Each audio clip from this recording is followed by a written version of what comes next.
Villegas, Vladimir, ¿cómo estás? Un placer, un honor que estés acá en este programa. No te escucho.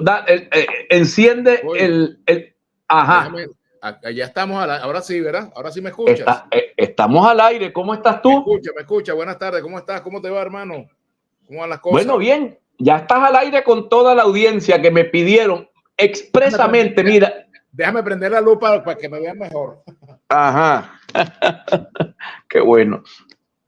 Este es Vladimir Villegas, periodista de dilatadísima trayectoria en el periodismo venezolano. Bueno, mira, estoy hablando que por lo que observo, Vladimir, en las redes, el gobierno está iniciando otra etapa. Ayer decía Seijas en un programa con Tony Frangé que subió hasta 26 puntos y que el techo de Maduro va a ser el 30. Y luego van a tener que bajar el mundo porque ya ellos no van a poder subir más. Y se nota una estrategia que hoy la encabeza Indira Urbaneja, porque María Corina dijo algo que en mi opinión, voy a dar mi opinión, tú suelta la tuya, fue un error, vamos a aplastar el socialismo. Entonces, todo el que se siente progresista o socialista, aunque no esté con Maduro, se siente afectado. Entonces, me parece que no se le puede dar candiles a los adversarios para que iluminen el camino, digo yo. ¿Cuál es tu opinión sobre esto? ¿Cómo se desarrolla la campaña, amigo mío? Mira, un país no se construye aplastando a nadie, se construye precisamente construyendo, sumando voluntades, incluso de mucha gente que viene del chavismo que está descontenta y que creyó pues en el mensaje de Chávez. Yo soy uno de ellos. Yo, por ejemplo, yo estuve en el gobierno hasta el año 2007 y renuncié cuando consideré que ya no tenía nada que hacer allí. Cuando vino la reforma constitucional del año 2007, yo dije, bueno, mira, hasta aquí me trajo el río porque de aquí en adelante no puedo acompañar este gobierno ni las cosas que van a venir. No me imaginé que era tan grave lo que venía, pero sí me imaginé que venían cosas negativas para la institucionalidad en el país, ¿no? Y precisamente la gran tarea en Venezuela es reconstruir, es reinstitucionalizar a nuestro país. De eso se trata, y se trata de sumar. Así como tú lo decías al comienzo del programa, yo también me considero una persona de izquierda. Yo no creo que ese es el debate hoy en día. El debate en Venezuela no está entre izquierda y derecha.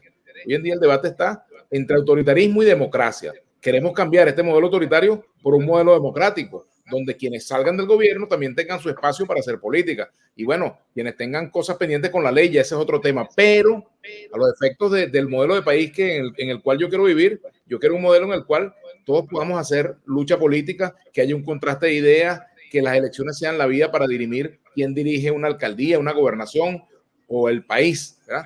O quién tiene mayoría en la Asamblea Nacional o en los parlamentos regionales. Esa es la idea de país que yo tengo.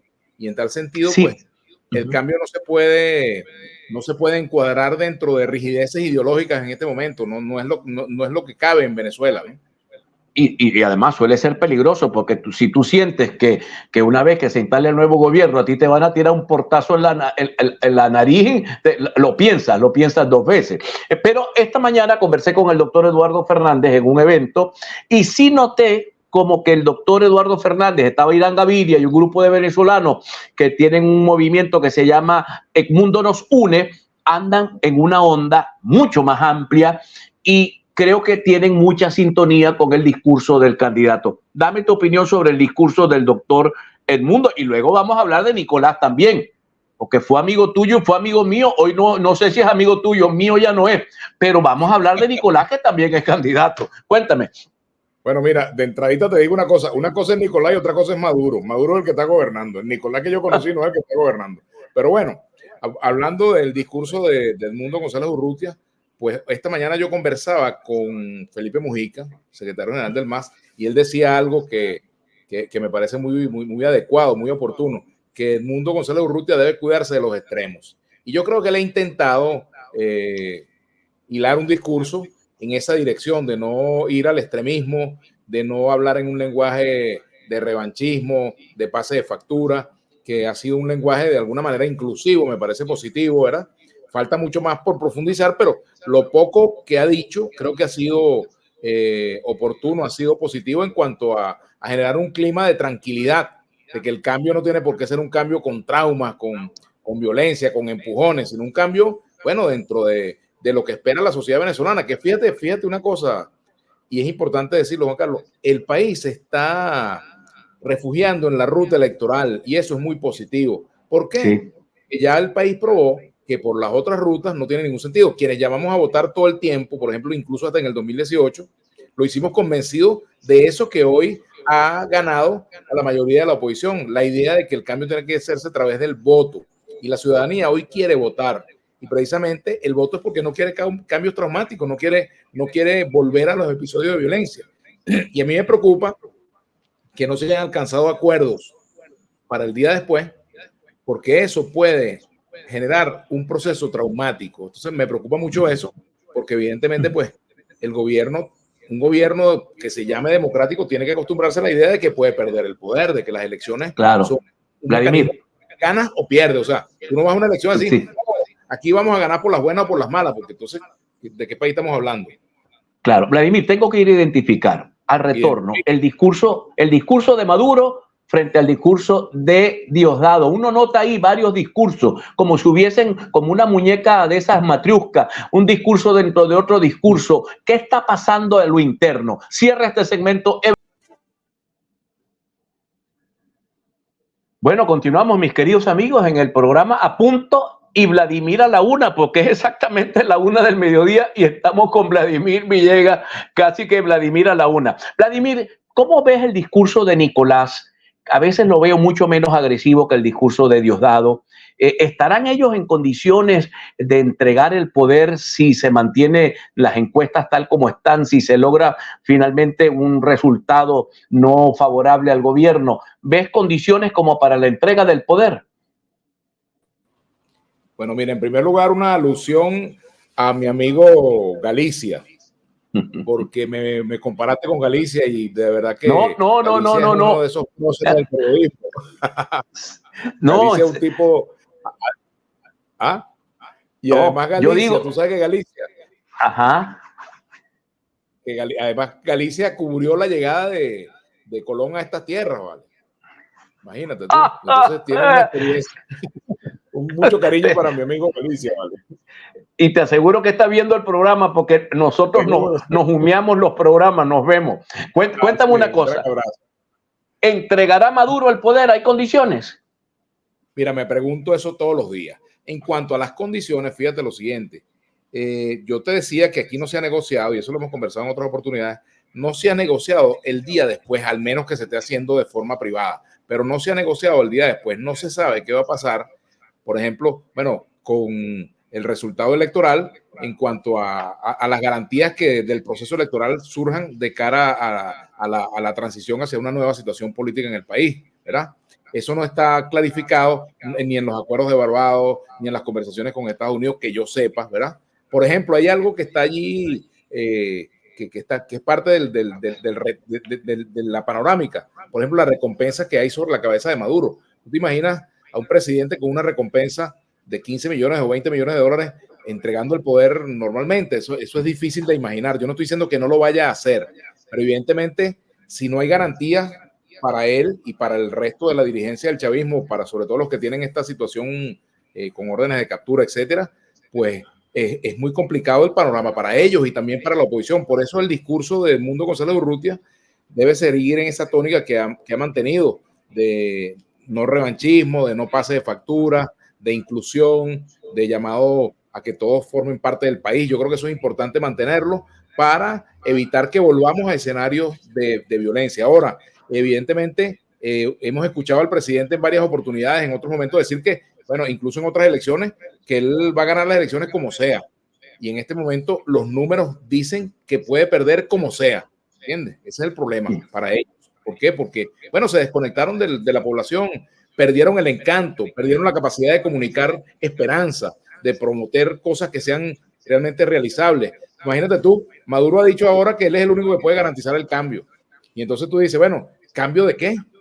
¿Qué cambio puede garantizar una persona que tiene 10 años en el poder y lo que ha hecho es profundizar los errores y mantenerse en una política de persecución política, de falta de tolerancia, de poco respeto por las libertades sindicales, de deterioro continuo del salario? Es decir, ¿qué puede cambiar en un nuevo gobierno de Maduro que no haya podido cambiar él en todos estos años? Es decir, la mejor muestra de lo que va a ser su su eventual gobierno, si llegara a ganar las elecciones, es precisamente la continuación de lo que estamos viendo, porque señales de que para que se dé un cambio, tiene que empezar por cambiarse el mismo y cambiar a todo el gabinete prácticamente, o casi todo. Es decir, creerle las promesas a Maduro es muy difícil al día de hoy, por eso el deterioro que tienen. Pero aparte de eso, vemos cómo, por ejemplo, está esa tendencia pues a perseguir a quien está apoyando fórmulas distintas. Eso de que persigan a una señora porque vende empanadas al equipo de María Corina, o al lanchero que la llevó, o cerrar un hotel porque se quedó allí alguien del partido 20, o cerrar una panadería porque se comieron un cachito de tomar un café. Eso forma parte de las cosas que los venezolanos ya no quieren vivir más en este país. Estamos cansados de la persecución, estamos cansados de la retaliación y evidentemente queremos un nuevo momento político. Por eso el mensaje tiene que ser hacia la democratización, tiene que ser un mensaje hacia la apertura. No puede ser, bueno, los perseguidores de ayer persiguiendo mañana y los perseguidos de ayer perseguidos mañana. No se trata de eso. O los perseguidores de hoy, mejor dicho, sí. Mañana. Eso no va a resolver el conflicto. Hay que cauterizar esa época de conflicto que hemos tenido todos estos años, que es lo que ha dejado un saldo absolutamente negativo para el país, de crecimiento económico, división, persecuciones, diáspora, empobrecimiento de la población. Eso es lo que hemos tenido en todo este tiempo, Juan Carlos. Sí, mira, Vladimir, esta mañana me ocurrió una cosa curiosa. En el evento de Zulianos con el Mundo, que inauguró su sede hoy en Maracaibo, me llegó una concejal suplente del PSV y me dijo: señor Juan Carlos, yo me vine a la calladita porque yo no sé si ustedes me aceptan, pero yo me vine para el acto porque yo estoy harta. Yo le metí un abrazo a aquella mujer que le iba a romper la costilla, pero yo no sé si todos estamos dispuestos a entendernos con el otro lado, que eso a mí me preocupa. Leo aquí gente que tengo en el programa, no voy a nombrarlos, pero los veo, algunos, muy pocos no, que lo que quisieran es que montásemos al doctor Guillotín en la plaza pública. Robespierre se queda corto con lo que quieren algunos. A mí me parece una torpeza gigantesca. Estoy de acuerdo, pero mira, yo estoy de acuerdo con todo lo que tú has dicho, porque hay que encontrar un tono de la política que nos meta en el carril de la reconciliación. Eso no quiere decir que vas a renunciar al cambio, que vas a renunciar a aquella justicia, que vas a renunciar a señalar actos de corrupción, nada de eso. De lo que se trata es de hacerlo en un clima democrático. Mira, acabamos de ver, por ejemplo, el triunfo de Claudia Sheinbaum en México, ¿verdad? Bueno, en un país donde durante muchos años había un solo gobierno, un solo partido que dominaba la escena política, en un país donde estaban gobernando los hombres exclusivamente desde hace más de 200 años, y gana una mujer con un lenguaje democrático, una tipa de izquierda, pero con un lenguaje democrático totalmente distinto al lenguaje que tienen aquí los dirigentes del PSV. Yo digo que el gobierno de Maduro ya está más cerca del discurso de Daniel Ortega que del discurso de Petro en Colombia o de López Obrador. A mí, por ejemplo, en lo particular me alegró el triunfo de López Obrador y no lo oculto. Me siento identificado con ese modelo, pues con un modelo que reivindique el progresismo, que reivindique los ancestros de la población mexicana, que reivindique la lucha por la igualdad, que reivindique la inclusión de los sectores que están excluidos. Es decir, eso es lo que queremos. Ahora, el gobierno de Edmundo González Urrutia no tiene por qué ser un gobierno igual al de Petro, o igual al de Lula, o igual al de López Obrador. Con que sea un gobierno que promueva el cambio en paz, que promueva la reinstitucionalización del país, que promueva la inclusión y que promueva, por ejemplo, que volvamos a un momento en el cual tengamos independencia de poderes, para mí ya eso es más que suficiente. Eso sería el principal paso para la reconciliación nacional, ¿no? Mira, Vladimir, te voy a pedir que te quedes un segmento más con nosotros, porque yo escuché a Edmundo González Urrutia. Él es de formación demócrata cristiana, muy lejos de ser un tipo de la ultraderecha. Yo creo que más bien es un social cristiano, me decía el doctor Eduardo Fernández. Él es un social cristiano. Yo soy un demócrata cristiano, me decía, pero él más se inclina por el tema, siempre se ha inclinado más por el tema social. Al retorno, hablemos un poco de esa conexión con lo social. Hay gente que dice que hay que quitar los bonos de la pensión Amor Mayor porque el liberalismo es la solución para Venezuela y la educación hay que privatizarla para que brillemos en el concierto de las naciones.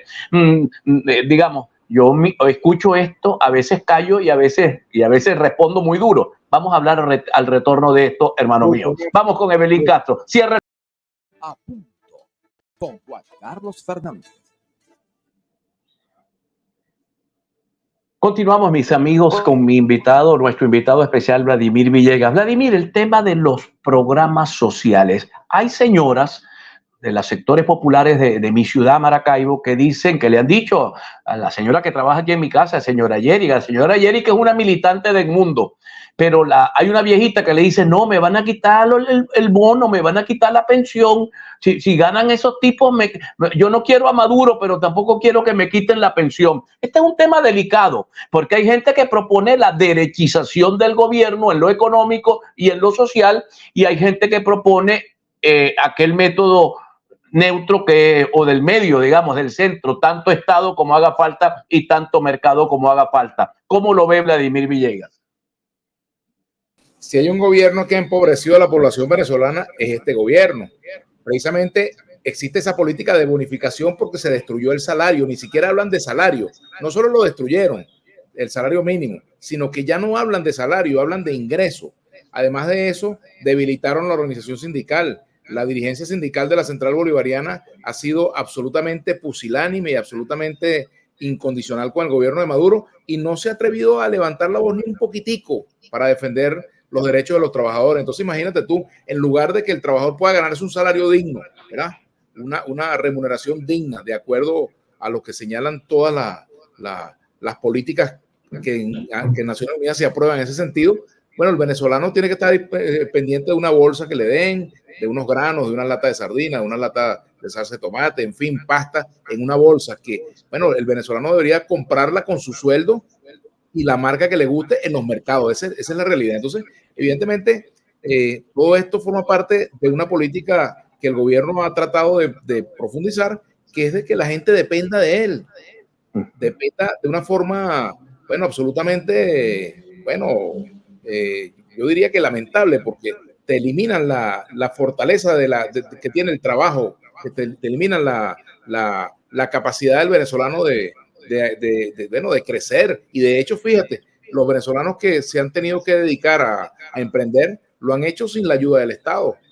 Lo han hecho echándole pulmón porque lamentablemente pues no se puede vivir con esas bolsas. Esas bolsas, bueno, eso forma parte precisamente de la precarización del salario que tenemos en nuestro país. Entonces, creer que un gobierno que sustituye al de Maduro va a eliminar esa política, eso es precisamente, bueno, creer que evidentemente, primero que son exitosas y segundo, que no hay otras perspectivas.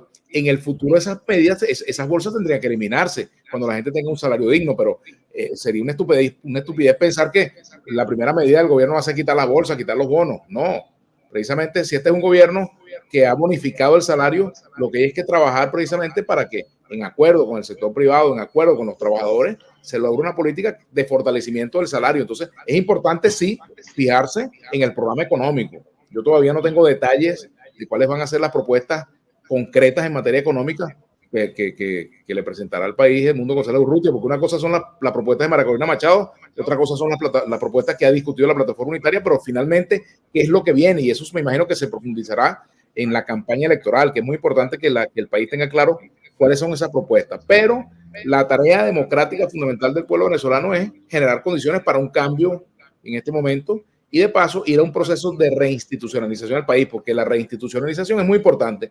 Si se reinstitucionaliza el país, va a funcionar una fiscalía independiente, va a funcionar un Tribunal Supremo de Justicia independiente, los tribunales laborales van a funcionar, es decir, el sistema de salud tendría que refundarse. Bueno, de eso se trata, de la reconstrucción del país. Entonces, bueno, el gobierno, fíjate, tú estás proponiendo ahora nuevos motores.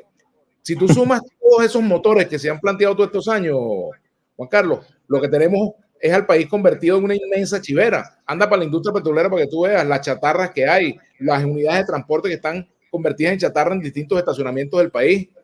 Lo que ha pasado con las empresas que trabajaron en la costa oriental del lago, que bueno, que fueron expropiadas, luego les quisieron entregar esa chatarra. Bueno, este país es una inmensa chivera y de lo que se trata es precisamente de dejar de estar proponiendo motores que se le tranca los engranajes a las primeras de cambio porque son motores de mala calidad, no responden a una planificación, no responden a una visión real del país. Entonces ahora prometen que la producción petrolera va a llegar a 2 millones el año que viene. ¿Y por qué no, como dice usted, y por qué no empezáis ahora? Pues, mira, Vladimir, por acá preguntan, hay afirmaciones, no las leo, pero hay preguntas que son... Yo no tengo problema. Sí, no, tranquila, pero hay uno que me pregunta, si consideras apropiado confirmar a Vladimir Padrino como el ministro de Defensa en la transición como un gesto de confianza o de acuerdo. Bueno, le pasó a la señora Chamorro, tuvo que quedarse con el señor Ortega, que ahora está preso casa por cárcel porque su propio hermano lo llamó traidor. Pero bueno, esa transición que va a ser delicada, va a ser muy compleja. El Tribunal Supremo de Justicia son cargos a 10, 12 años, igual el poder moral. ¿Cómo hacer esa transición para que sea de verdad una transición? Esa transición va a ser algo así como tratar de agarrar un caimán con las dos manos, ¿verdad? Un caimán hambriento con las dos manos. Y evidentemente uno de esos caimanes es la Fuerza Armada. Y me imagino pues que el candidato estará pensando cómo hacer precisamente para manejarse en ese ecosistema tan complicado que es tener todos los poderes en contra. Y el poder militar es muy importante. Si es necesario, me imagino, si yo estuviera en su lugar, pensaría esa alternativa de mantener a Padrino, porque evidentemente tampoco tú puedes generar una situación de inestabilidad provocando cambios que puedan irse de control. Pero esa es una decisión que yo no puedo recomendarle al que lo haga o no lo haga. Lo que yo sí creo es que él debe ir pensando en una política que permita cambios graduales, que permita cambios sin traumas, sin mayores traumas. Y evidentemente la Fuerza Armada tiene que jugar su papel. Yo sí creo que la Fuerza Armada tiene que volver a un rol institucional, que los militares mantengan su derecho a votar, pero que no sean partidistas, ¿verdad? Yo creo que no se debe sustituir el saludo de patria o socialismo muerte por otro saludo. Tiene que haber el saludo institucional en la Fuerza Armada, por ejemplo. Y bueno, sí. Mira, el presidente, en caso de que gane Gonzalo Urrutia, él tendrá que evaluar si va a tomar esa decisión. Si me preguntas a mí, bueno, yo diría, bueno, el tipo es tocayo, de repente lo ratifico, pero mira, eso requiere varias valoraciones, eso tiene que ver con el momento, hay que ver cómo se dan las cosas, ¿ves? Pero fíjate, sí. Recuerdo que hace pocos días yo entrevisté a Ramón José Medina y él le recomendaba a Edmundo González Urrutia que fuese pidiendo ya una reunión con Padrino López. Yo sí creo que sería bueno que la pidiera. Si él se la da o no, ya es otra cosa, pero que por lo menos quede de su parte de hacerlo, ¿no? Claro, me quedan un par de minutos. Quiero preguntarte, aquí me dice alguien que si se debe derogar la ley del trabajo. Maduro la derogó. De hecho, la ley del trabajo en este momento está absolutamente derogada. Pero bueno, los empresarios plantean que esas prestaciones retroactivas que son un problema, que no permiten calcular los costos. ¿Qué hacer con esas conquistas que son del sindicalismo venezolano? Y tu padre era eso, un lucho. Tu papá se bregó la vida en esas luchas, ¿no? Fíjate tú, a la caída de la dictadura de Pérez Jiménez se firmó un pacto de avenimiento obrero patronal precisamente por las circunstancias en que estaba el país. Yo no estoy diciendo que son las mismas circunstancias, pero pueden haber acuerdos entre el sector privado, entre los trabajadores y el Estado para, bueno, sin derogar la ley en este momento, dictar algunas políticas destinadas a la recuperación del salario. Por ejemplo, yo sí creo que tiene que haber el restablecimiento pronto de un esquema tripartito para discutir esos temas. Ahora, la reforma de la ley del trabajo tiene que darse también en medio de la comprensión de lo que es el deterioro de las condiciones de los trabajadores que han pagado el peso de la crisis. Aquí hay entendimientos entre los gremios, entre Fedecámaras y el gobierno, y esos entendimientos lamentablemente, bueno, mantienen de alguna forma la precarización del salario porque te bonifican el salario. Está bien que tú ganes $100 más, pero ¿y qué pasa con las prestaciones? Es decir, son cosas que se deben discutir con los trabajadores. Quizás tú no puedes pensar en un salario mínimo de $1,000 al día de hoy, ni de $500 al día de hoy, pero tiene que haber medidas que le den a los trabajadores también una señal de que se les está tomando en cuenta. O sea, aquí no se puede seguir hablando de crecimiento económico y esperar que haya el crecimiento económico para que luego se produzca la llamada teoría del derrame, de que, bueno, lo que vaya produciéndose el crecimiento económico le caerá a la gente como consecuencia de ello. No, yo creo que es importante que se asuma el sector privado también, asuma el sector privado un compromiso con los trabajadores de que va a trabajar por su mejora, por la mejora de sus condiciones y el gobierno también. Eso pasa por una política de seguridad social, restablecer el seguro social, restablecer la contratación colectiva, que el primero que la viola es el Estado, ¿verdad? El Estado es el primero que viola la contratación colectiva porque la mayoría de los trabajadores que están sindicalizados están en el sector público y el gobierno, mira, se pasa por donde tú sabes, la contratación colectiva no respeta eso. Entonces, ¿qué señal le da al sector privado? Que aquí no hay necesidad de respetar la contratación colectiva. Pero lo que no se puede tampoco es la militarización de la economía venezolana, acabar con la seguridad social y con las políticas sociales. Nada de eso. Si un gobierno comienza por ese camino, pues al menos cualquiera que sea, este o el que venga, a mí me tendrá de frente. Nos vamos para la oposición. Te acompaño en la nueva oposición si comienzan a meter la pata. Oye, muchas gracias por habernos acompañado. Un verdadero placer. Le voy a enviar saludos al Negro Galicia de tu parte. Mi cariño, mi admiración para el Negro Galicia, vale. Sí, debe cargar la gorra de Cristóbal Colón, que se la quitó el día de la primera rueda de prensa que le hicieron a Colón. Un abrazo, bueno, Vladimir. Él salió de Puerto de Palos y lo recibió Martín Pacheco aquí cuando llegaron a tierra firme. Un abrazo.